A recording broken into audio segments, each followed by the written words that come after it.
Okay, for the first part of the video, I'm going to be portraying a gay man in America, and I'm going to be answering a few interviews as a fictitious character just to represent life in America. Steve Johnson, I'm a graduate from University of Missouri. I live in New York City now, and I'm a gay man. What is it like being a gay man in America?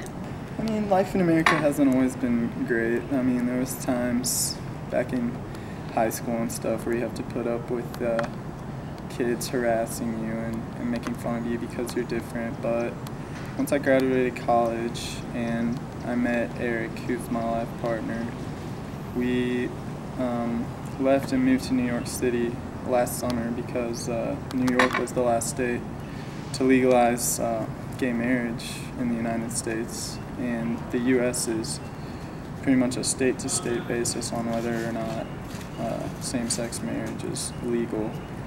And I think New York is only the 7th state now to do it, so we moved there. I think it mostly depends on what state you live in. Some of the states, they'll kind of treat you more like an outcast or a freak, just based on the level of, I think, intolerance or ignorance. Have you ever been discriminated against at a public place? Yeah, I've had my moments. I remember whenever I went back to, or whenever I was at school in Missouri for university, I was going to a club one night, a straight club with some of my friends, and I remember I was walking up to the club with my boyfriend. We were last in line, and I kind of put my hand down on his hand and held hands and gave him a kiss on the cheek and stuff. And I remember the bouncers at the door kind of all turned around, and I could tell they were laughing and snickering and stuff. And all my friends got into the bar, but whenever we got up, it was like we needed 2 or 3 forms of ID and all this stuff. And I know my friends didn't need that. And eventually, my partner Eric just got so infuriated by it that we just left and went home. The fact that there's going to be different people and there's going to be unique people, I mean, not everyone is going to fall into societal norms, so I don't know, maybe just wishing for equal civil rights for all would probably be the #1 thing. I'm Jacob. For the following interview, I'm going to be playing a gay man from Tel Aviv, Israel, who was a part of a discriminatory violent event. My name is Abraham. I am a 21-year-old citizen from Tel Aviv, Israel. On August 3rd, 2009, there was a shooting in a lesbian and gay center during an event for a gay youth group in Tel Aviv. 2 people were killed and 15 were injured.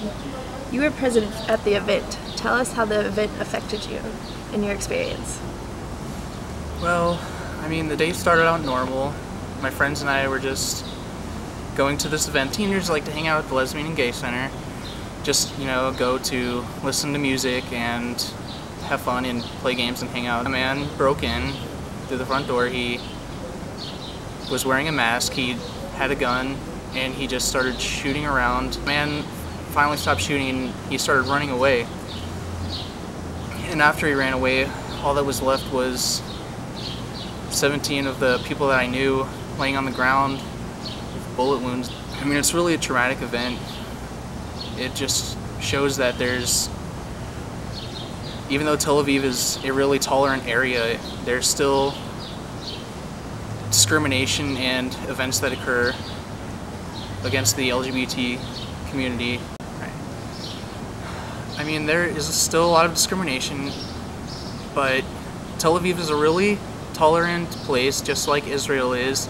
It's one of the most gay-friendly places in the world. It's the most gay-friendly place in the Middle East.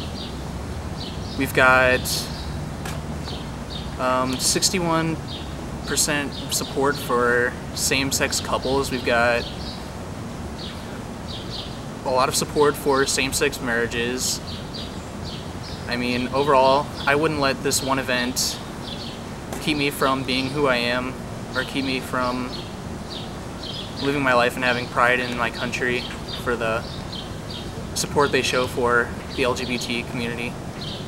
I'm a freshman on Mizzou's campus, and I love being a Mizzou Tiger. How do you feel about same-sex laws in Missouri?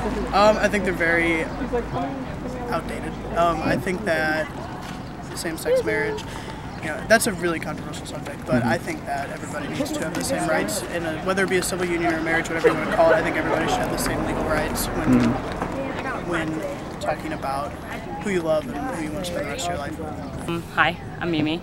America. I love America. I'm allowed to be out, not at work though, in some places. Compared to many other countries, obviously, I have a lot more rights, and there are safe spaces that I can be I can be who I am, and yeah, I love America. I love this flag. I love the American flag. I wish that's the one thing that I think we can change the most is by educating people about issues of the LGBTQ community and just showing them like, hey, we're different, but just like anybody else, except for, we sleep with people of the same sex, that's the only thing that's really that different about us. Hi, my name's Taylor Dukes, and I'm an active member of a lot of LGBTQ work here at Mizzou's campus. I feel like compared to the rest of the world, we are a little bit ahead. We don't have a lot of some of the African countries, we don't necessarily have bills that kill people who identify as LGBT, but I do believe we have a long way to go. I may be holding hands outside with my partner, going down the street. I don't necessarily always feel unsafe, like some people may, but I do get the awkward glances. So I know, for me, it's a place of privilege that I just get the awkward glances rather than the backhanded comments or instances of violence even. I'm from rural Missouri, I'm seven miles from the nearest town. Its population is 320. I'm really out in the middle of nowhere. But I was really sheltered from discrimination.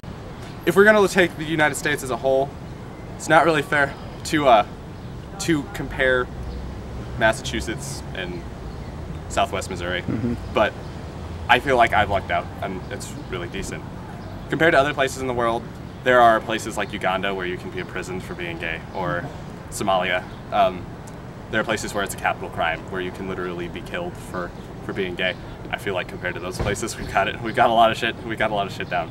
Peru technically legalized being gay in 1836. The next country to legalize it was Denmark in 1940. There are places that have precedent that are doing a lot better on inclusion. There are still states in the US that don't allow gay parents to adopt. They allow single parents to adopt, and they allow straight parents to adopt. They don't allow gay parents to adopt. All in all, it could be better, and it could be worse. There is a lot of improvement to go still.